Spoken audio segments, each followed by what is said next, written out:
Summary of Meno by Plato.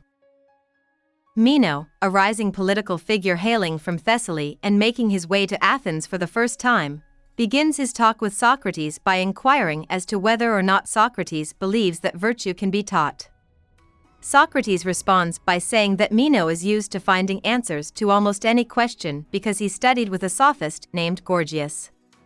Gorgias teaches his students to be smart debaters no matter what they are talking about. But, Socrates tells Meno, he doesn't even know what virtue is, much less if it can be taught or not. In fact, Socrates says that he has never met anyone who fully gets what virtue is. This statement surprises Meno, who says that he and many other people know exactly what virtue is. Socrates asks Meno to explain what virtue is, which Meno does by saying that it means something different for a man, something else for a woman, and something else for a child. Socrates says that this is not a good way to describe virtue, because a term needs to be all-encompassing and apply to all forms of a given idea.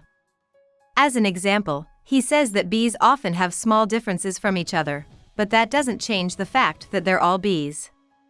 Meno agrees with this, so Socrates asks him to give a definition of virtue that can be used by everyone. Meno says that virtue is more complicated than Socrates' example about bees, so it needs a definition that can take into account small differences and details. Socrates tells him that Meno thinks men are good if they manage the city, while women are good if they manage the household. But justice and moderation are needed for both of these traits to be considered good. So, men and women are both good in the same way, even though their goodness seems to show up in different ways. Once Meno agrees that there must be a single, all-encompassing meaning of virtue, he says that justice is virtue. But Socrates says that fairness is not virtue, it is a virtue. To make this point clear, he says that roundness is a shape, but it doesn't describe shape as a whole. Instead, there are many different kinds of shape, and roundness is just one of them. Socrates then asks Meno to give a description of shape that can be used for any shape. Meno refuses and tells Socrates to answer himself. Socrates tells Meno that there is a limit or end to everything. Socrates then talks about the geometry concepts of a plane or solid. Socrates then describes shape by saying, a solid's shape is what limits it, in other words, a solid's shape is its limit. Socrates asks Meno to describe virtue again after giving him an example of the kind of description he wants. Meno says that virtue is to wish for and be able to get beautiful things. After a number of questions, he says that gold and silver are examples of beautiful, or good, things. He and Socrates agree that these things are only good if they are acquired justly. Socrates tells Meno that they've already shown that fairness is only a part of virtue.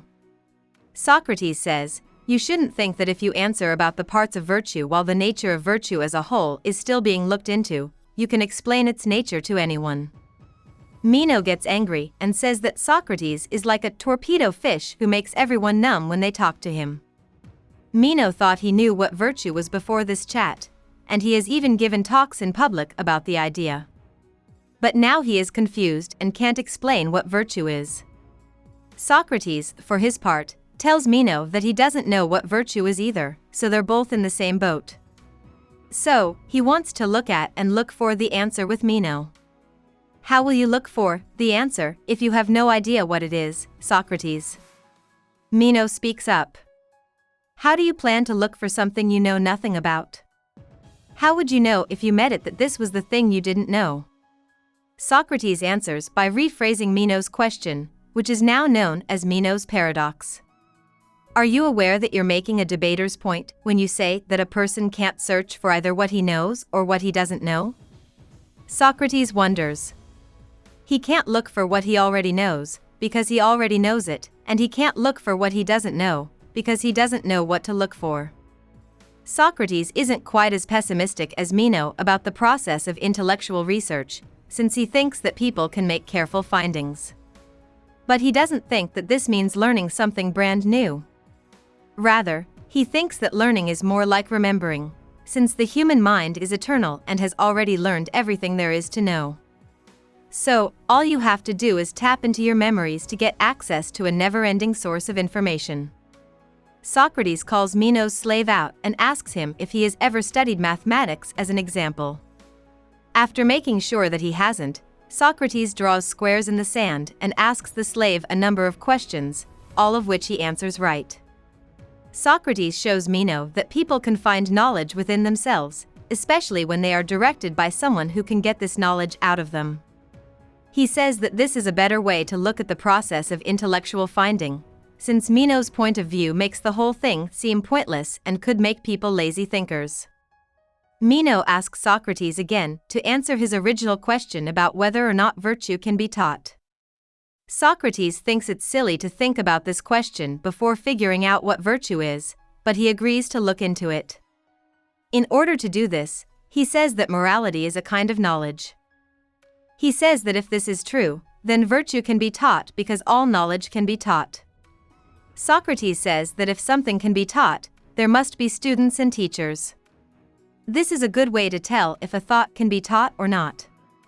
Socrates turns to Meno's friend in Athens, Anytus, who seems to be listening to the conversation. He asks the politician if he can think of anyone who teaches virtue, but Anytus tells him to answer the question first. Socrates, in turn, says that the only people who can teach virtue are the sophists, who look at these ideas very carefully. This answer makes Anytus angry because he thinks the sophists are bad people who are corrupting the young people of Athens. Anytus says that the people of Athens are the best teachers of virtue because they teach their kids how to be good. Even so, Socrates goes on to name a number of respectable and good Athenians whose kids are bad. This disproves Anytus's claim and proves, in the end, that there are no teachers of virtue. Socrates and Meno then come to the conclusion that virtue can't be taught because no one teaches it. Also, since all knowledge can be taught, this means that virtue can't be knowledge either. Socrates and Meno decided that doing something that is good for the soul is moral when they thought about virtue as a kind of knowledge. Also, they decided that in order to do something that benefits the soul, one must know what they are doing. Now, though, Socrates says that this second point might be wrong. He says that he and Meno were right to say that doing something that benefits the soul is good, but wrong to say that this kind of behavior needs understanding. To show this, he uses the phrase correct opinion, which is similar to good intuition. If someone doesn't know how to get to a certain place but tells someone else how to get there based on a correct opinion that isn't based on information, they have successfully gotten to that place. So, understanding and having the right opinion are pretty much the same thing. Of course, information lets a person know why their opinions are right, but that doesn't change the fact that opinions can be helpful to a person even if they don't understand their own reasoning. Indeed, Socrates says, I too speak as someone who doesn't know but is guessing. But I don't think I'm guessing when I say that the right opinion is different from information. Socrates then says that people are good not only through knowledge but also through right opinion, and that neither knowledge nor right opinion are inborn traits that come to men by nature. Instead, they are gifts from the gods that are given to people. Also, these gifts are not accompanied by understanding, which means that people don't have to understand virtue in order to have it. Socrates tells Meno that they would have made more progress if they had defined virtue before talking about whether or not it can be taught. But he has to leave now, so he says that they should have done that first. Before he leaves, he asks Meno to convince Anytus of what he's learned about virtue, telling him that he will do the Athenians a favor if he can change the mind of the powerful leader. About the author. Plato's father, Ariston, was related to Codrus, the last king of Athens, and his mother, Peraction, was related to Solon, who helped write the Athenian constitution. Plato wanted to be a politician until 404 BC, when rich men took over the government of Athens and turned it into an oligarchy. Plato thought about politics again when democracy was brought back in 403 BC, but his teacher Socrates was accused of immorality and corruption and killed in 399 BC. In response to this blatant unfairness, Plato gave up politics and turned to philosophy. He ended up writing a book that had a big impact on Western thought and gave the world not only a record of his own intellectual ideas but also a record of Socrates' important years in Athens.